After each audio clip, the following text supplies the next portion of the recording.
Hello and welcome to another Out of Spec podcast episode. You join me and Coleton, where we are discussing the newly released Tesla Model 3 Performance. And this is based on the upgraded Model 3, the Highland, the Refresh, the whatever the heck it's called. I don't even know.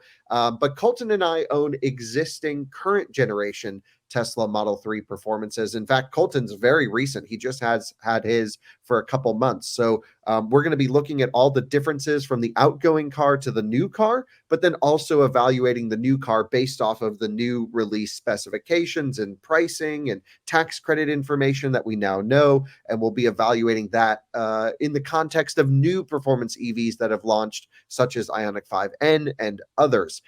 This is super exciting. New Model 3 performance. That's what we're getting into on this episode of the Out of Spec podcast. This episode is made possible by the support we get from Fort Collins Kia. If you are in the market for any electric Kia, not only do they never add market adjustments, they will deliver your car to you anywhere in the 48 contiguous states for out-of-spec viewers.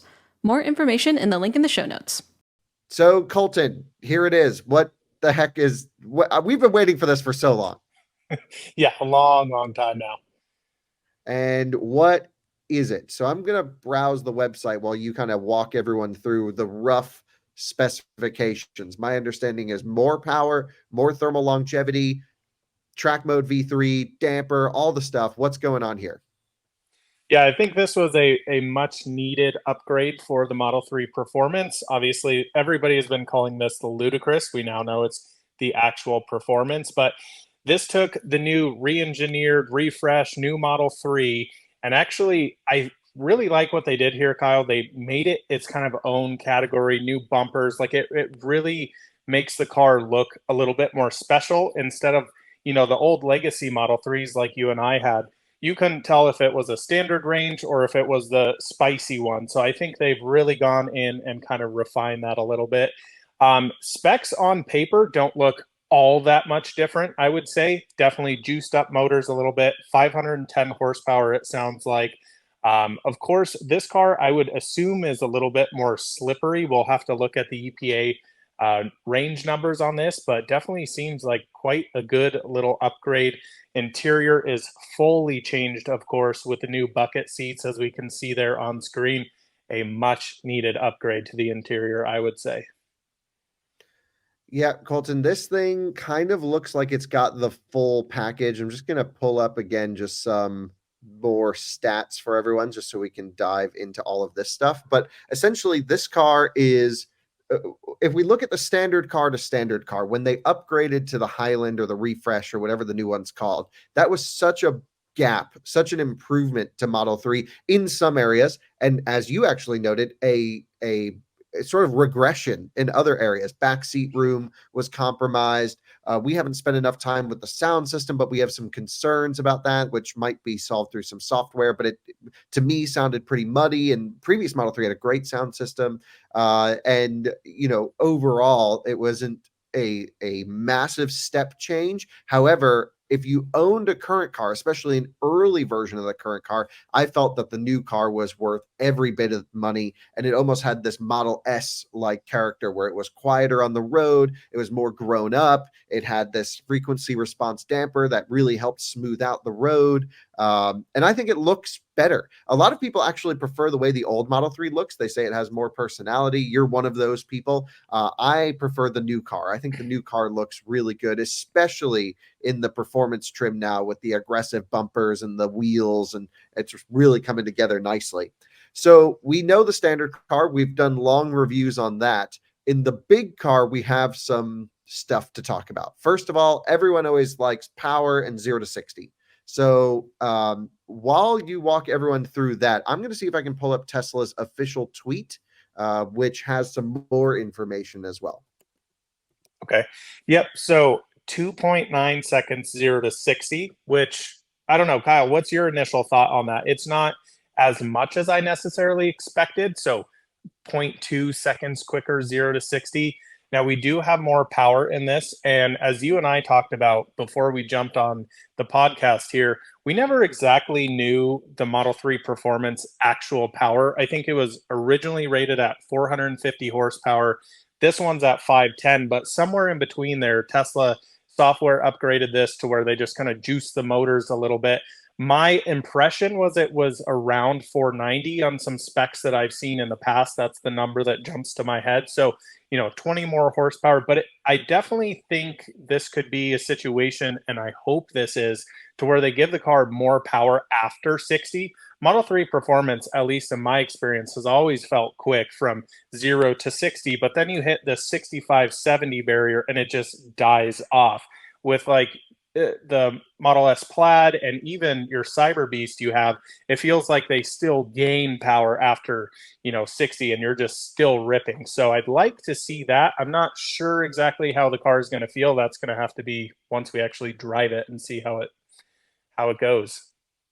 Yeah, so it's 380 kilowatts of power, which in electric cars, I always think in kilowatts, but it's not. So here's the thing that I've been saying about the new Model 3 performance. Coming into this, there's been a lot of speculation. We've seen the ludicrous badge. And no question, there seems to be room above this in terms of performance. Perhaps tomorrow or next week or in a month, they're going to say, actually, we have a ludicrous trim, or we have something crazier that's going to go above this, because this seems like a really nice upgrade from the previous Model 3 to the new one. It's got a little bit more power, more thermal longevity. They say 22% more continuous power. That all seems good. But like Ioniq 5N has 130 more horsepower. It also weighs a bit more, but I'm just, we're coming into the competition that, those are more expensive vehicles. Ioniq 5N is $13,000 more than this car. The value for the money you get, this is cheaper with the tax credit than the long range Model 3. So there's nothing to complain about when we start stacking the cars. We'll get into pricing. We're going to configure one in a little bit. But the power and torque and 0 to 60, by the way, that 2.9 is with rollout subtracted. So it's really like 3.1, which they did for the previous Model 3 performance as well, I believe. So it is apples to apples comparison. It seems like I was really hoping for more. I was like, let's go crazy. Ignore the Plaid, the Model S Plaid as being your top of the line thing. Let's see a 800 horsepower monster Model 3 performance that's 0 to 60 that would actually be quicker than the Cybertruck. The Cybertruck's faster than this. But then you factor in this thing's only 53 grand, right? New. Mm-hmm. Yep, 52,990. Yeah, and it's got so much equipment.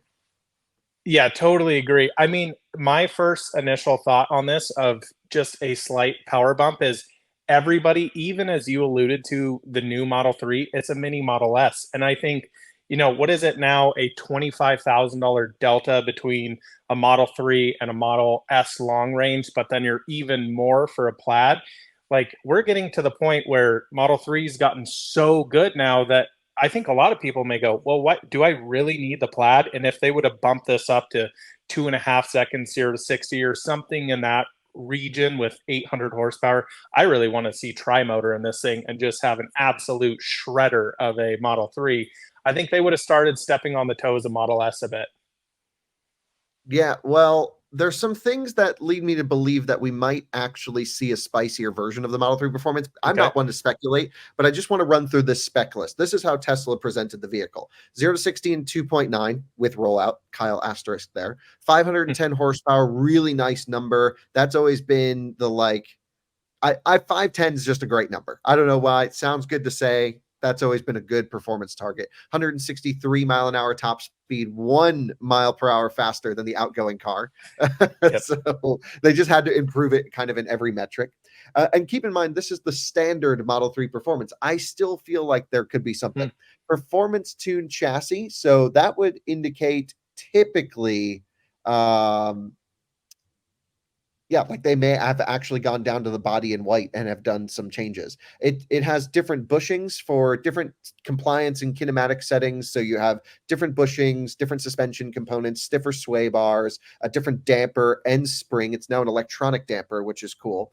Or electric damper, I should say. So it is responsive, probably similar to Model S. Bilstein does theirs. I'm not sure who the supplier would be for this, but could be pretty interesting to learn, and we will know all this soon.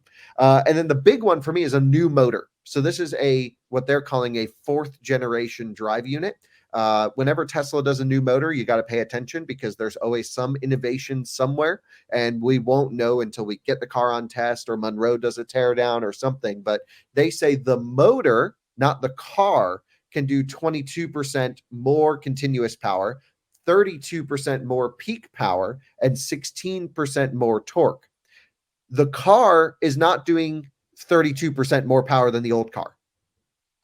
Right. So it could be battery limited, or it could just be really heavy rear wheel drive and they're not using the front motor as much, because I'm pretty sure the new fourth gen drive unit will be on the primary axle, which is the rear axle. And so that just is like the motor can do more than it's doing. No question, the total system motors can do more. So maybe they're battery limited. Maybe they're just like, oh, we're going to launch a ludicrous, crazy one in the near future. I don't know. Mm. Interesting that they chose to go with forged wheels. That's kind of cool. Yeah, And very cool. so love the little arrow inserts. Those look nice. We'll make sure everyone sees those here in a moment. Pirelli P04 tires, which are different. Did your car came on Pirellis actually, right? Yep, P zeros. And from what I've seen from photos, I can't remember if it's a 265 or 275 in the rear, but they definitely widen the track on that rear tire, which I think is much needed. The current generation or legacy Model 3 Performance was a 235 35 20 that it came on the Uber turbine wheels. So I would say definitely a little narrow, definitely a stretch tire on there. So it's nice to see quite a bit more meat, at least in the rear. Yeah, so I'm thinking just in terms of lap times, in terms of stock car to stock car, this is going to be significantly quicker because of just little improvements in every area. And the tire makes the biggest improvement out of the bunch. And keep in mind that Model 3 Performance, people do track them. Like a lot of people actually drive them hard, but this is primarily people's daily driver. I own a Model 3 Hmm. Performance. You own a Model 3 Performance. 95% of our driving, even though I'm on track a lot, is on the street, and then occasionally we'll be in track mode sliding around. So the car has to, be really good and compliant on the street, but also fun. So they say it also has more range, right? All with lower. So compared to previous Model 3 Performance, that's the numbers that the fourth gen drive unit can do, but then it says lower energy consumption. But what is the range figure on this vehicle? It's And 296 miles. exactly. And I believe Model 3 Performance was either 303, somewhere right in there. I cannot remember off the top of my head, but that kind of sounds right. Now, I don't know. Initially, because the new re-engineered refresh Model 3 had gotten a spec increase as far as range with a more slippery body, I would assume. Now that they've Yeah, kind of long swapped range over, is it's 341 on the long range. yep. So they definitely got a good bump of specs on that. But I mean, obviously, this is on the EPA cycle. We don't know, is this same EPA to EPA cycle there, Kyle? No, We'll definitely be doing the range test. So I don't I'm know. fairly I guarantee certain it's that the new EPA, like this would have been tested in the new stricter, harder EPA test, which is probably why the range went down, but the efficiency increased, if that makes sure. sense. Yeah, So, like the totally real agree. world, drive both on the same day in the same road. This will probably go farther than the old car, um, but the EPA doesn't reflect that. Yep, exactly. Okay, so let's see what else we have. This one I'm really interested in. Better track mode. I already thought track mode was pretty good. There were some issues I had with it, but I'm liking that it now track mode V3 is a total vehicle control, which is cool. So it does the motor controls, suspension, powertrain cooling, and their VDC, which is the vehicle dynamics controller, under a single unified system, which is kind of cool. I'm really curious to see how that is different than the old system. The old car didn't have adaptive damper. I wonder how dissimilar this is to Model S, because Model S has adaptive damper and doesn't let you adjust it. Track mode does all of that stuff. So I wonder if it's closer to what Model S track mode is, which I actually think still needs quite a bit of tuning.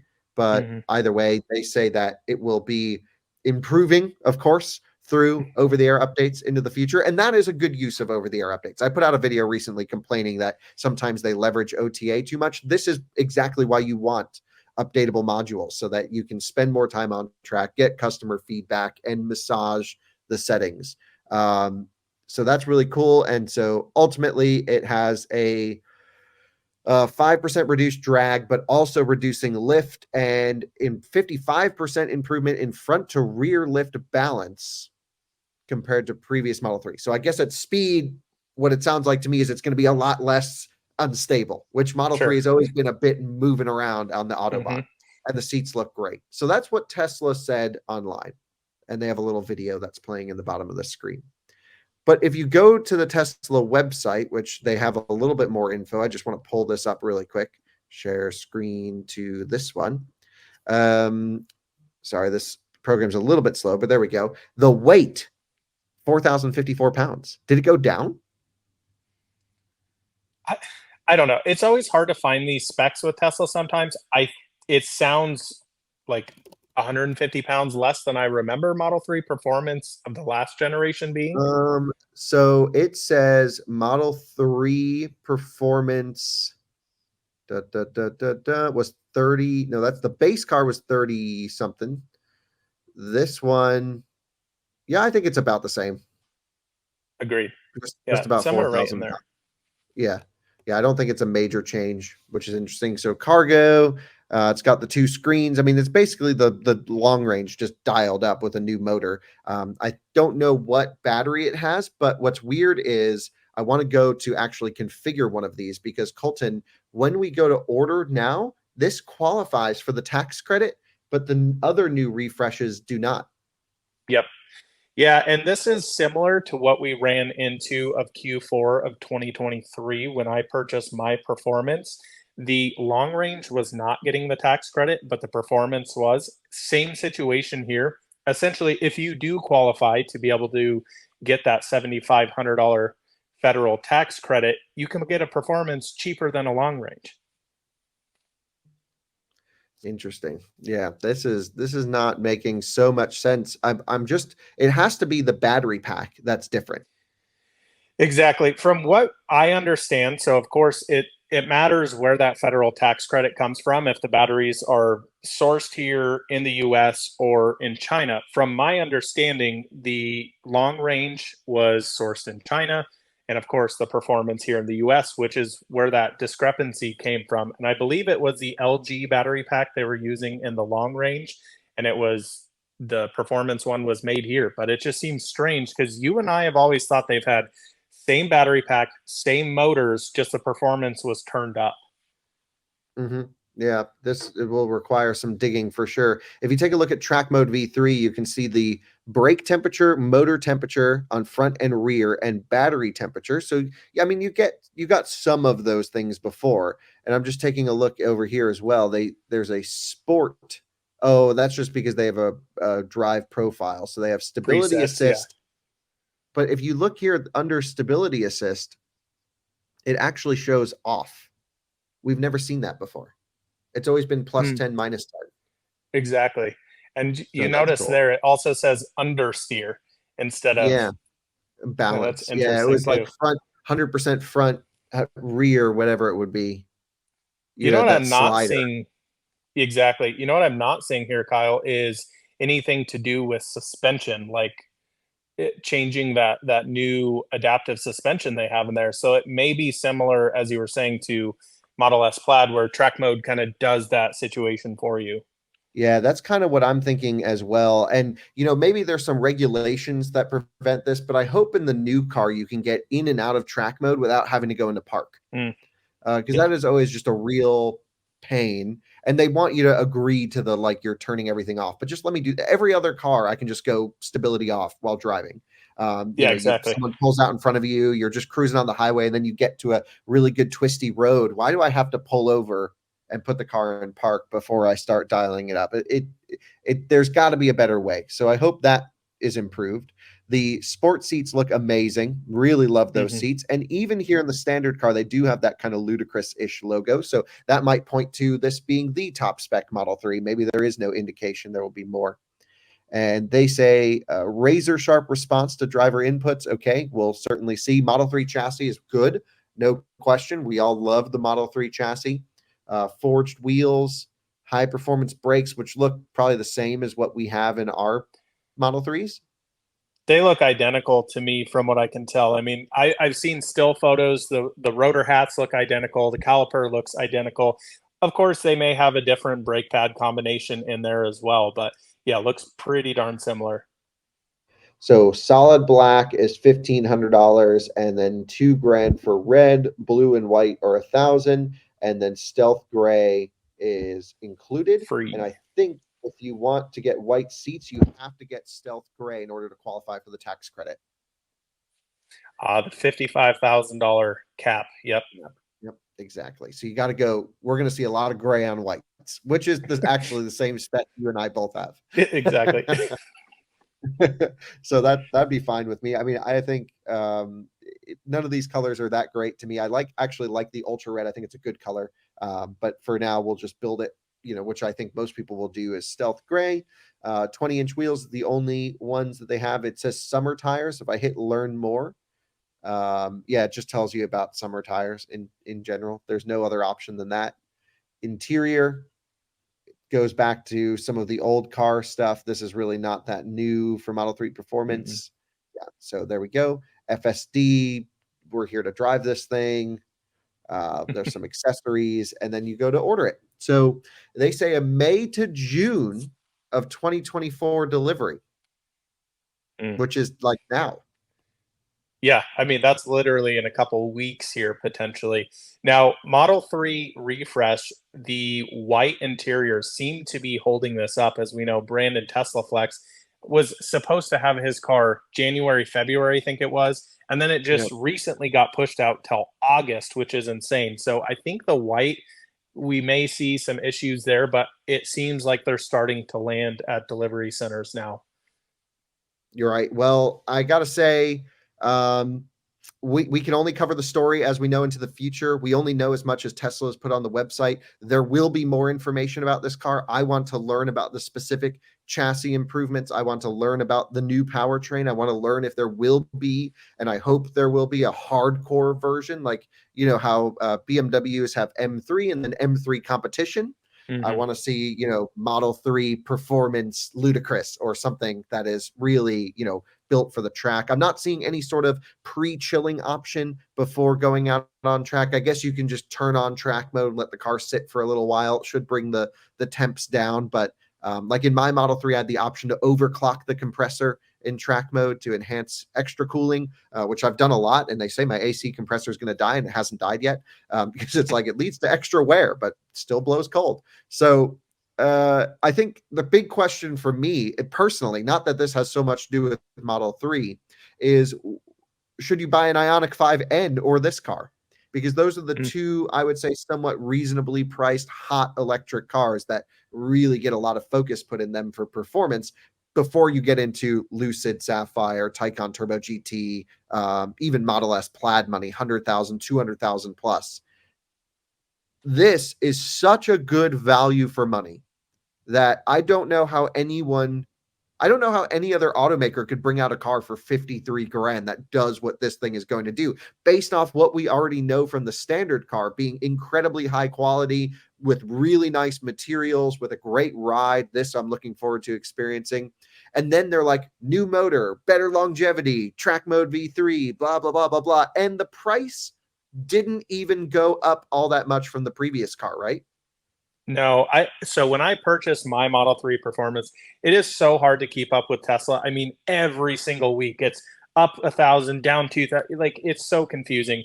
But when I bought mine, they were 52,990 for the Performance. They were giving inventory discounts off of that, which at the time was about 4 grand or so.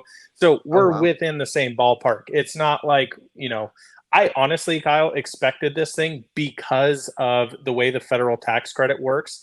They really shot themselves in the foot not getting the long range and the rear wheel drive tax credits when you can just go get a performance and literally pay less than the long range. I thought they were going to put this above it, 58 grand, maybe even 60. I mean, long are the days gone when Model 3 Performance used to be 62 grand, I want to say, at one point, Kyle. At one point during the peak, yeah, I think I paid high 50s for mine. Um, but dude, 53 grand. They could have charged 60 grand for this. We wouldn't have been complaining. No, not at all. Yeah, I think, I mean, pricing wise, like what else on the market really competes with this spec on spec? I mean, this is, I'm not sure it's going to be like BMW M3 territory of, hardcore driving and things like that, but the It specs might on be. paper, it, I it mean, definitely could. it might be because that's the thing. When you start getting into the combustion car world to get these numbers, you got to spend a lot of money. You're 70, And 80, then you're 90 grand. and in the combustion car world, you have to deal with all the compromises of buying a hardcore combustion vehicle, which is great for performance, but then you have loud engine, poor fuel economy, potentially a really rough ride or something that this car can get around a lot of that because of its electric nature and because the chassis is so inherently stiff. It can actually ride well, hopefully, we'll see, and it can Mhm. have incredible performance, but still just be as nice to drive every day as a rear-wheel drive. That's the thing that I love about my car is, and yours, our Model 3 performances, there's no downside to getting the performance. It was like a little No, bit of a range hit, but like not that big of a deal. I think with the new dampers, that's going to make a massive difference. Now, my complaint with the rear wheel drive and all wheel drive of the refresh Model 3 is they put this new soft suspension. And I kind of felt when you tossed it in a corner, it was just kind of this roly poly thing. And, Model 3, when I just purchased mine, had the same exact suspension as the all wheel drive variant. Whereas I believe when you bought yours, they had the performance one, which people complained about. It was too stiff. This is kind of going to meet right in the middle, I think. And it's adjustable. So I'm very much excited to drive this car. We're going to have to, videos coming as soon as possible. If anyone knows of anyone that we can get in and go for a test drive, go for an initial evaluation, I'm in. I want to be there. I'm very excited for this car. I love the price point. No question, though, the Ioniq 5N is a next level above. And it's priced $13,000 more expensively. So that is, I thought maybe that Tesla would go hardcore and try and catch up there. Doesn't seem like they decided to take that approach with this car. It was take the standard car, bring all the improvements that they got with the upgrade, a little bit of power, a little bit of thermal longevity, which is very welcomed. And here we have a wonderful package for an incredible price. And I think this, if they were going to go this direction, they certainly maybe even over delivered in terms of content for money. So props to Tesla for nailing this one at first glance. I got to drive it. We'll have to see what it's like. We're going to learn more about it. We'll do a lot of stories on this car. Model 3 is always a car we cover closely here on this channel. So stay tuned to the podcast. Thank you all for watching, and we'll see you on another one again soon. Bye-bye.